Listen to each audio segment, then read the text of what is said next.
Este es un evento más de los diálogos al café que venimos realizando desde hace ya 2 años y medio.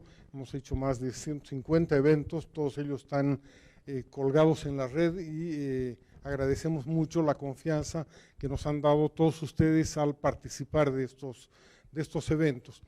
El desafío que nos está planteando en este momento la crisis judicial, constitucional y política que se está presentando a raíz de la prórroga inconstitucional de los tribunales constitucional, supremo, etc.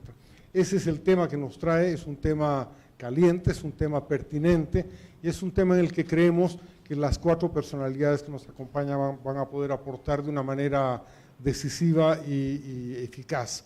Otra vez, gracias a la Unifrance, muchas gracias al CERES por el apoyo que ha dado a este evento, a la Academia Boliviana de Estudios Constitucionales, está representada aquí por Antonio Rivera, por Gabriela Saum y por Jorge Asbun, y muchas gracias también a Eduardo, que en realidad es un poco la chispa que ha motivado la realización de este evento. Y le voy a ceder ya el micrófono a Erika Brockman, que ha aceptado ser la moderadora en este evento. Como ustedes saben, Erika también tiene una larga trayectoria intelectual y política, es autora de varios libros sobre el tema de la representación política y ha sido senadora por Cochabamba. Muchísimas gracias. Hago mías las palabras introductorias de Roberto Lacerna, saludando a todos y cada uno de ustedes y agradeciendo a la universidad.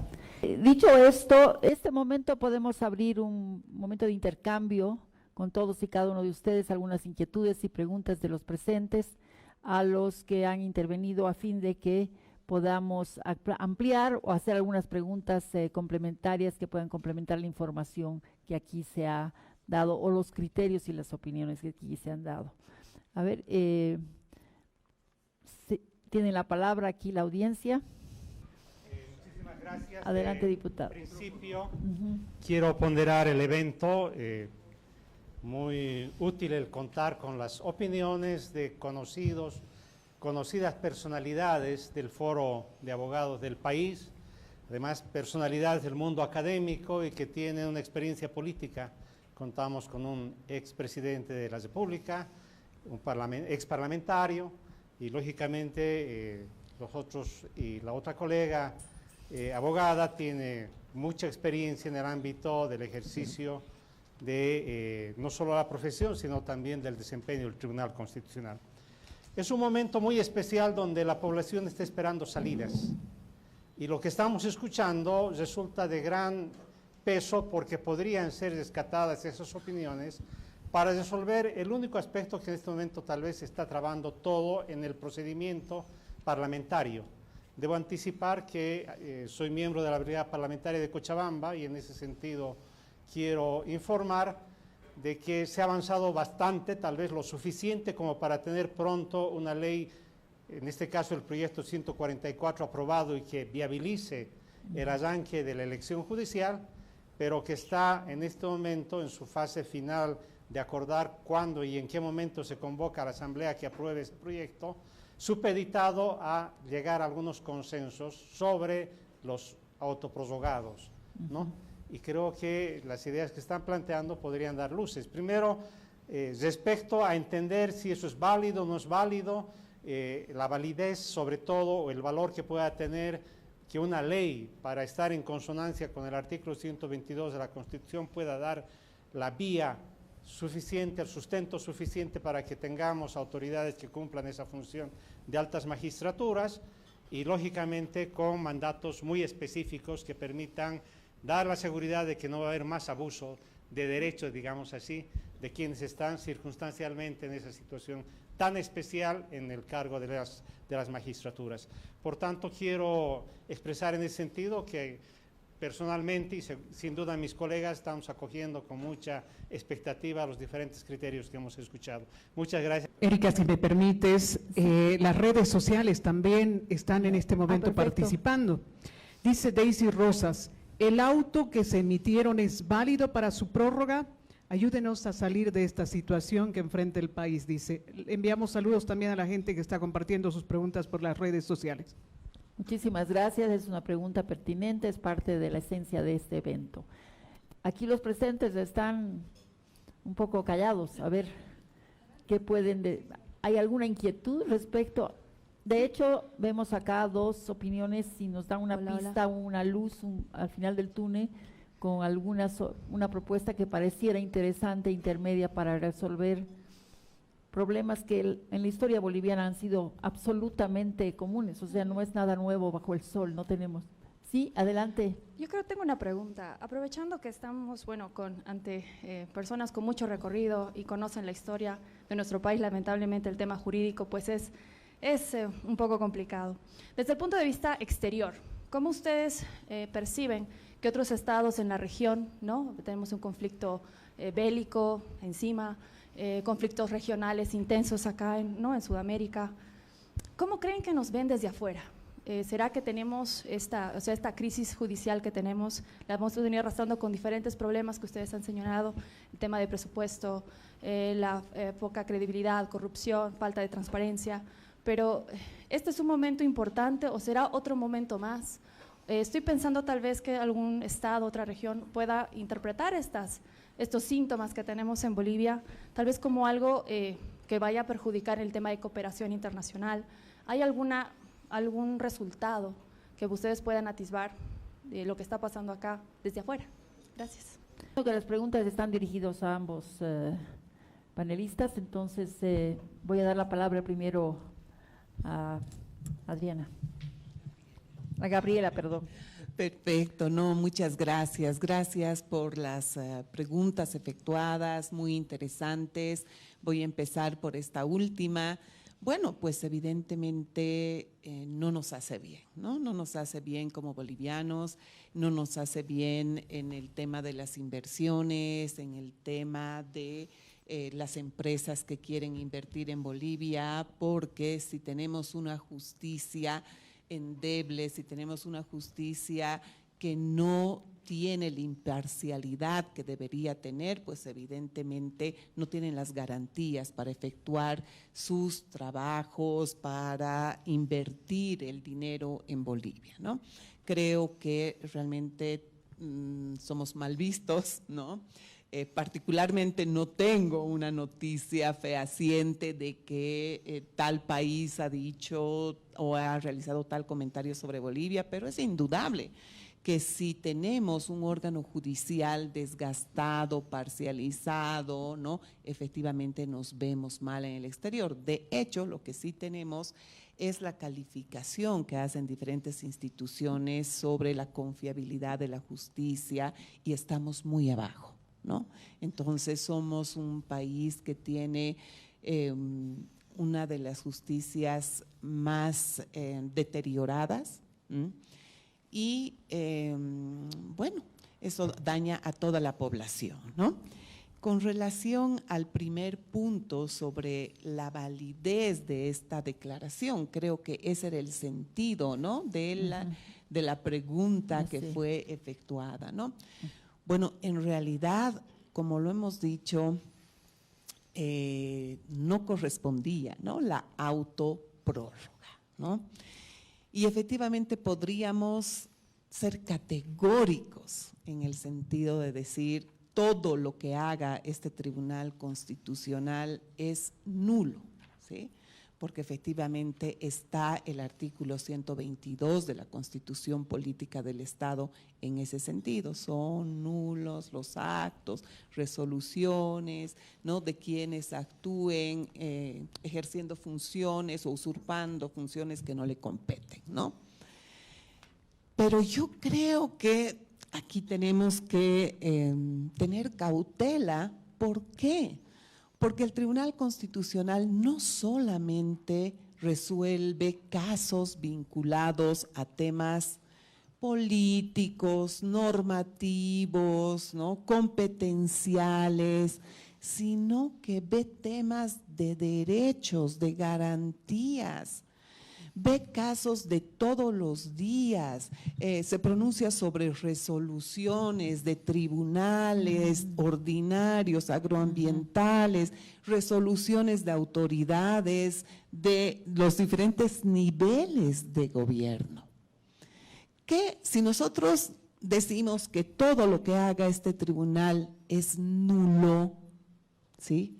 pensemos en el efecto que se tendría en cientos de casos resueltos por el Tribunal Constitucional. Eso sería terrible porque provocaríamos un caos, ¿sí? Lo que, a ver, yo creo que esta declaración con todos los defectos que tiene, pues tiene que ser cumplida y limitada por la propia Asamblea Legislativa Plurinacional, porque si no generamos un caos. Van a existir procesos que se anulen, ¿no? Resoluciones que van a generar realmente mayor demora judicial. Entonces creo que tal vez tendríamos que hacer este análisis, ¿no? Para ver cómo vamos a entender esta declaración, cómo la podemos limitar, recobrando así la Asamblea Legislativa Plurinacional, ¿no? Una competencia para ver el tema de las elecciones judiciales, limitando esta prórroga que ya ha sido establecida por el Tribunal Constitucional a determinados ámbitos que no impliquen la paralización de las actividades jurisdiccionales. Muchísimas gracias.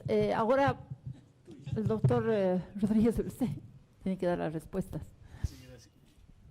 Voy a comenzar por la segunda, tal vez con una discrepancia con Gabriela. El caos ya existe, o sea, no es solo producto de la autoprórroga, y voy a reiterar esto que a mí me lacera mucho el alma, que es tener 2/3 de presos sin condena. 16,000 ciudadanos están esperando que ese tribunal desencarpete lo que deliberadamente omitió en atender, que es restablecer el principio de defensa en libertad y no por el abuso del Ministerio Público y los jueces. Entonces el caos ya existe, y no solamente en materia penal, en otros ámbitos, y tú bien lo has dicho. Yo dudo severamente que una solución de temporalidad a esa gente pueda salvar el caos. Yo iría más por, insisto, es un debate falso, la nulidad es absoluta, apúrense, nombremos jueces. 3, 4 meses, yo comprendo que hay gente que está con la gran necesidad de conocer su revisión, pero bueno, hay imperativos que habrá que asumirlos. Tal vez la lección más grande es por qué no empezamos a reflexionar ciertos cambios en esos grandes paradigmas de esas acciones de defensa que tienen que ir hasta Sucre para tener una cumplida ejecución.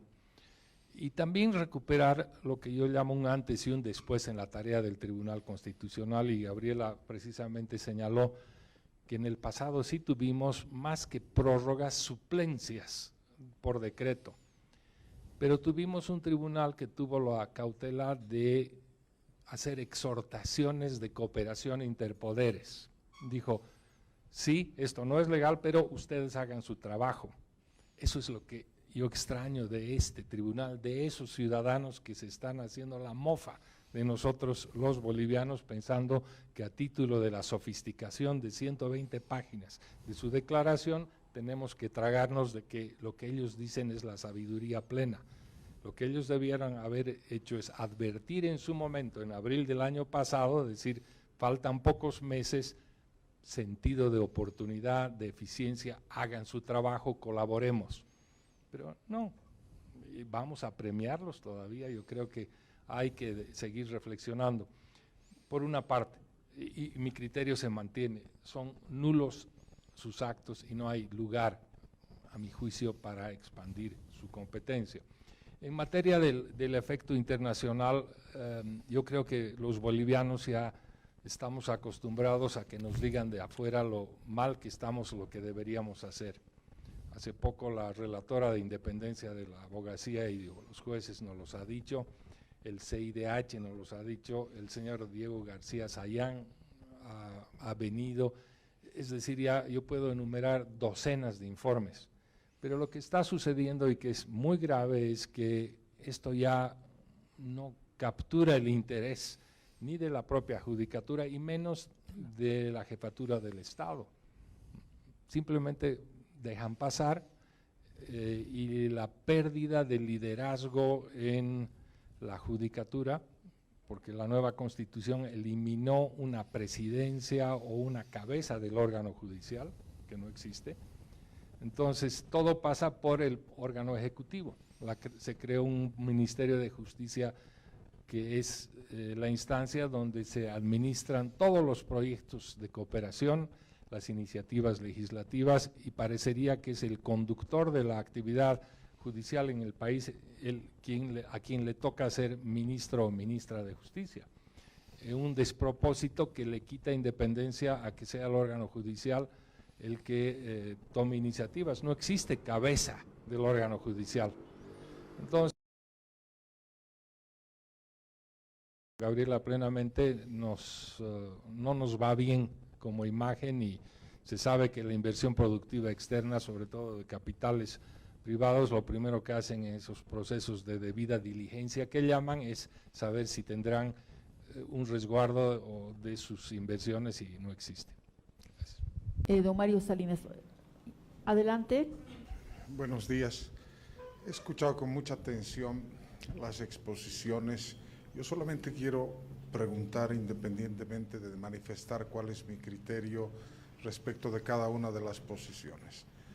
¿Cómo se eligen los componentes del tribunal? Esta es la respuesta efectiva que está en la Constitución. Cualquier solución que le quieran dar a otra prórroga, ley del Congreso, decreto, no va a cumplir la Constitución, si somos desde un punto de vista formal. Entonces no estamos encarando una solución de naturaleza técnica, efectiva, que busque. Ya no se puede encarar en este momento lo que ha transcurrido. Si aplicamos formalmente la ley, esto es. Si buscamos una solución política a la crisis, igual se va a quebrantar la Constitución, por cualquiera de los lados que se pueda establecer. Las consecuencias ya están dadas. ¿Cómo se encara una solución? Siendo técnico, siendo exclusivamente un aplicador del ordenamiento jurídico.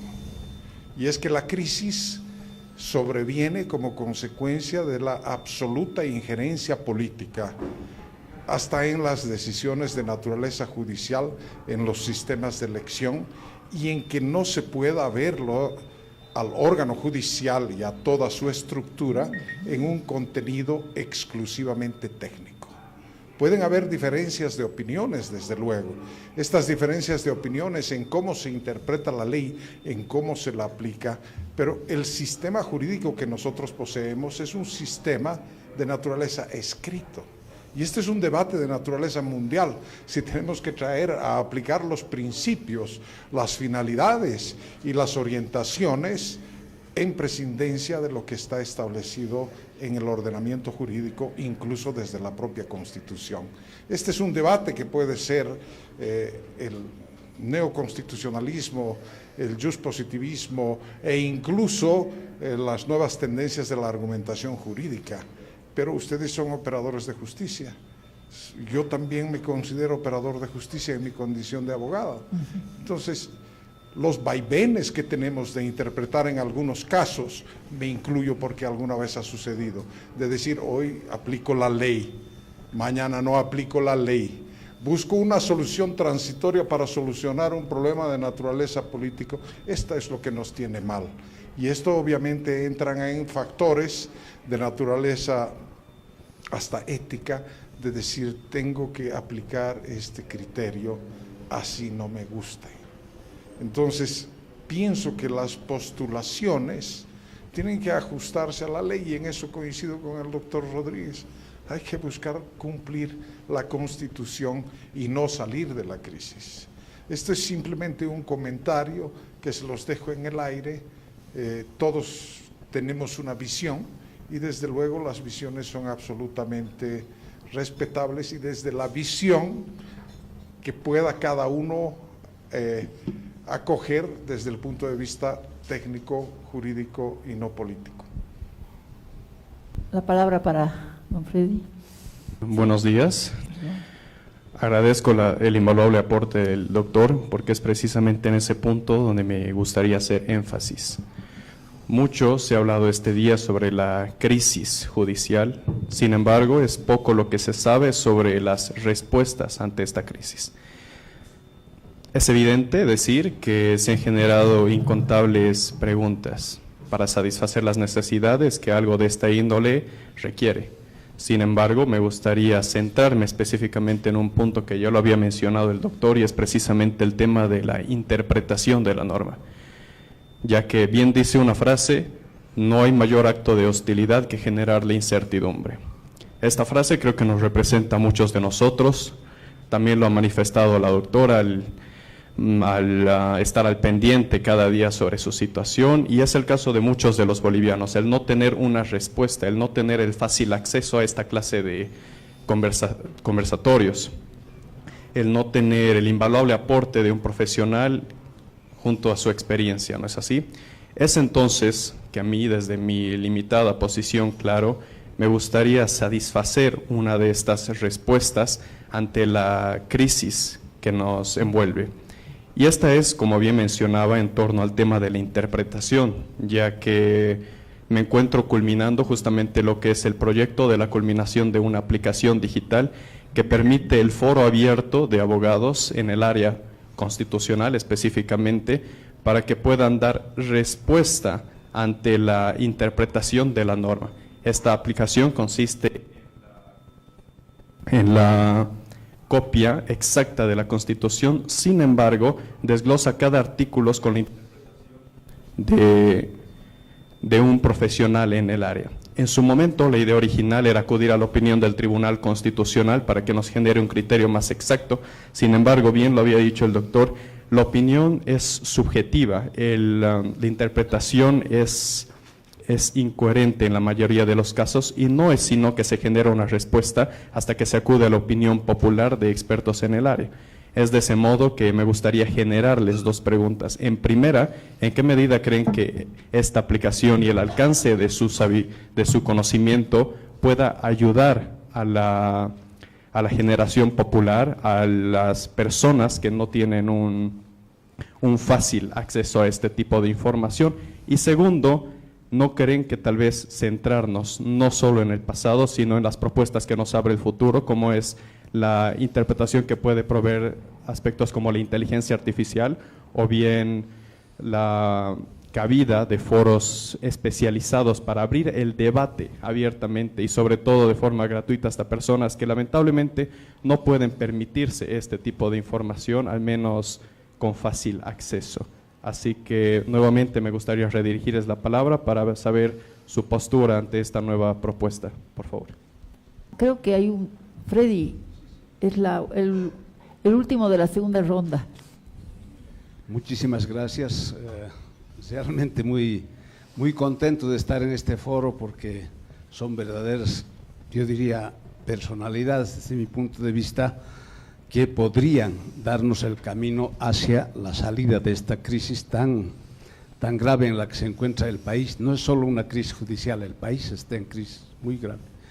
Y como decía el señor, y también al parecer excede la naturaleza de la crisis, la posibilidad de la solución al ámbito jurídico técnico.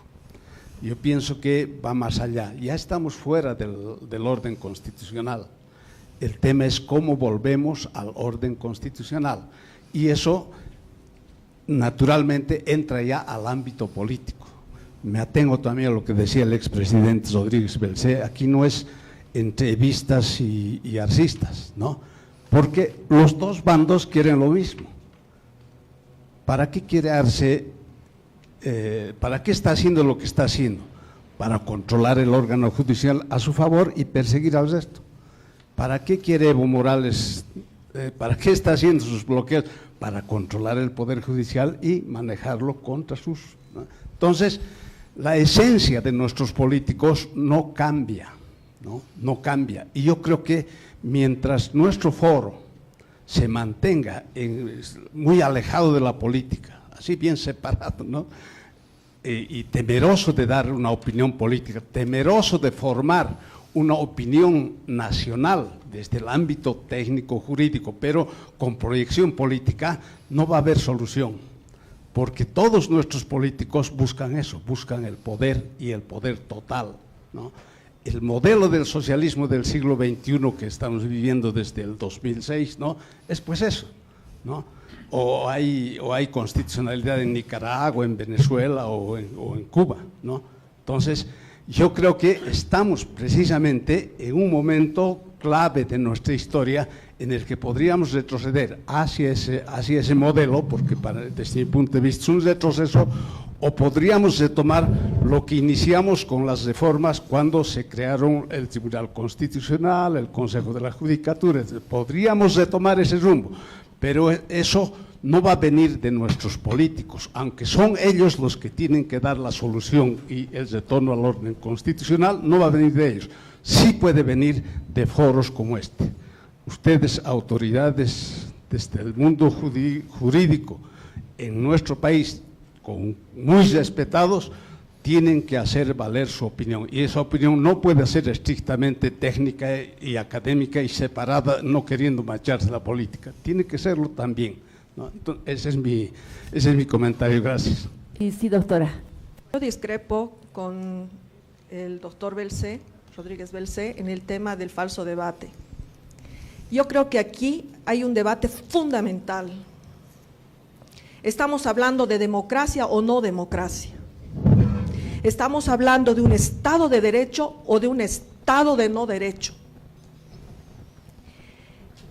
El ordenamiento jurídico tiene, hay que reconocerlo, un origen político que se establece a partir de un pacto social que establece una constitución. A partir de eso hay un ordenamiento, un principio regulador de la sociedad, que es la justicia. Gracias. Y aquí hemos visto que se ha sentado una jurisprudencia perversa en el tema de la autoprórroga. En la primera ley, en el proyecto de ley que ha sido avalado por este Tribunal Constitucional, que generaba la prórroga de mandato de la Asamblea Legislativa y de la señora presidenta Yanine Áñez. Ya esto, ¿quién promulgó esa ley? ¿Quién diseñó la ley? Esto ya ha generado un problema para el vacío de poder, esto que se llama la famosa prorrogatio, que es el principio de continuidad necesaria en el derecho. Pero el principio de continuidad necesaria rompe el principio de alternancia democrática.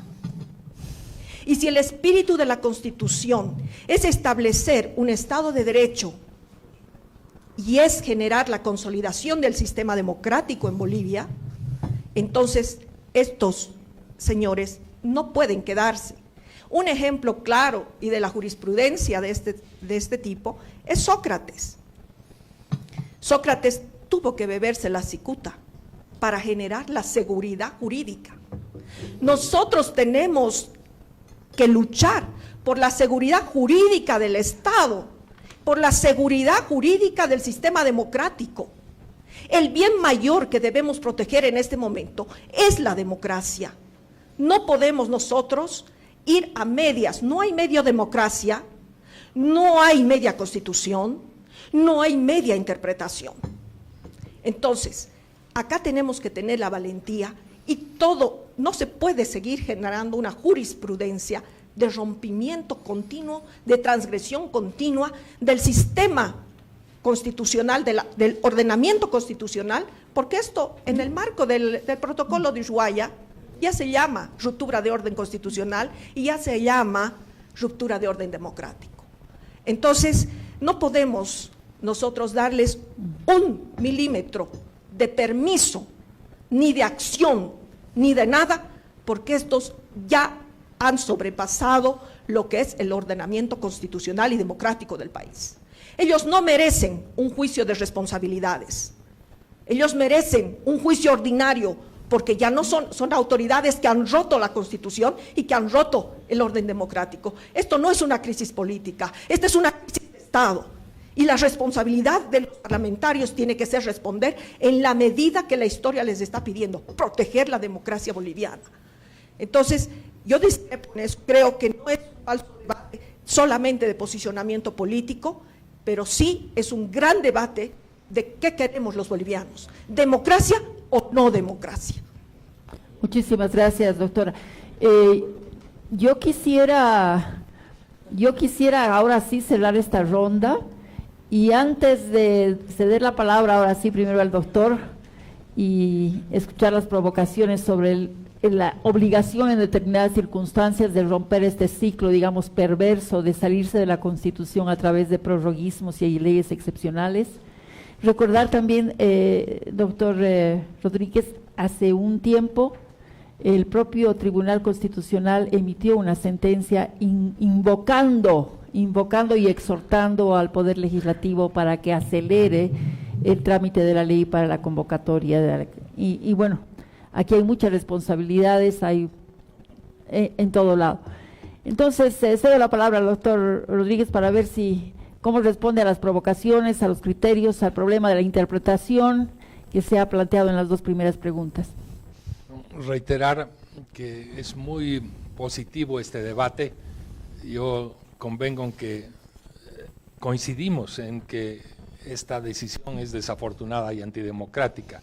Mi referencia al falso debate es que es tan clara la posición que usted ha explicado, la mía, en el sentido de que es un acto ilegal que no merece que pierdan más tiempo debatiendo temas tan claros. En el fondo estamos de acuerdo. Y claro, también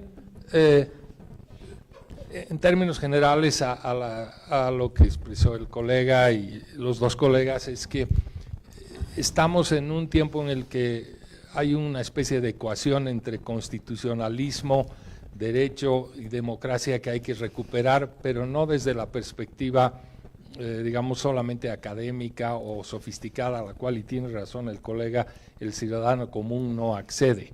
Tal vez es tiempo de reparar en que nuestra Constitución nos amplió grandes derechos, pero en términos de su operatividad, de ser operativos o ser accesible, no funciona. Es lo que decía hace un momento, cómo es posible que para reclamar derechos tan básicos haya que seguir un trayecto tan largo que termina en Sucre.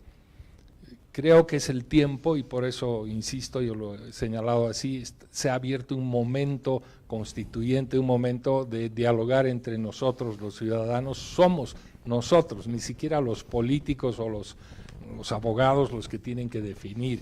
Es tiempo de oír a los ciudadanos y recuperar y abrir una reforma constitucional. Yo no me atrevo a decir si debe ser parcial, general, pero es imperativo repensar que nuestro orden democrático está casado con esta cultura jurídica de que si no es constitucional, y lo han dicho allá en el tribunal, no sirve. Yo creo que hay que bajar un poco el tono de la sofisticación de los intérpretes últimos y más bien todos honrar lo que ya dice la Constitución.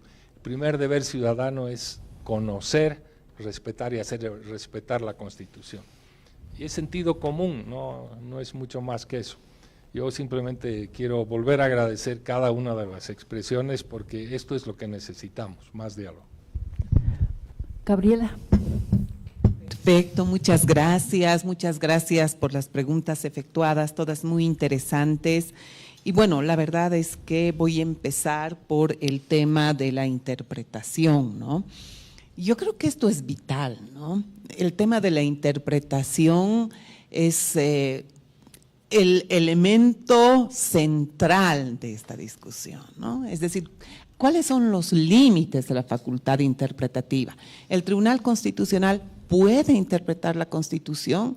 ¿Cómo la va a interpretar? ¿La va a interpretar solo gramaticalmente? ¿La va a interpretar históricamente? ¿La va a interpretar sistemáticamente? ¿La va a interpretar teleológicamente? ¿La va a interpretar a partir de los pactos internacionales sobre derechos humanos? Es decir, tenemos muchísimas posibilidades de interpretación. El artículo 196 de la Constitución Política del Estado, ¿qué nos dice?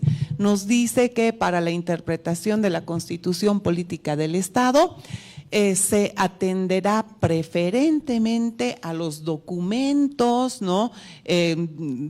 Actas de la Asamblea Constituyente, así como el tenor literal. Esto es una interpretación histórica, porque estamos yendo a estos documentos históricos para ver la voluntad del constituyente, pero también una interpretación literal o gramatical, porque partimos de las palabras.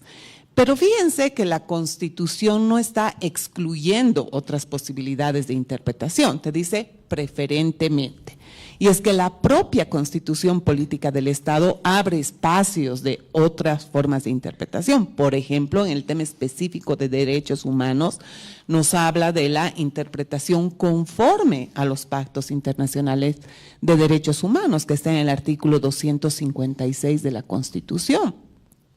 Como criterios específicos de interpretación tenemos el principio de favorabilidad, que está también en el artículo 256 de la Constitución.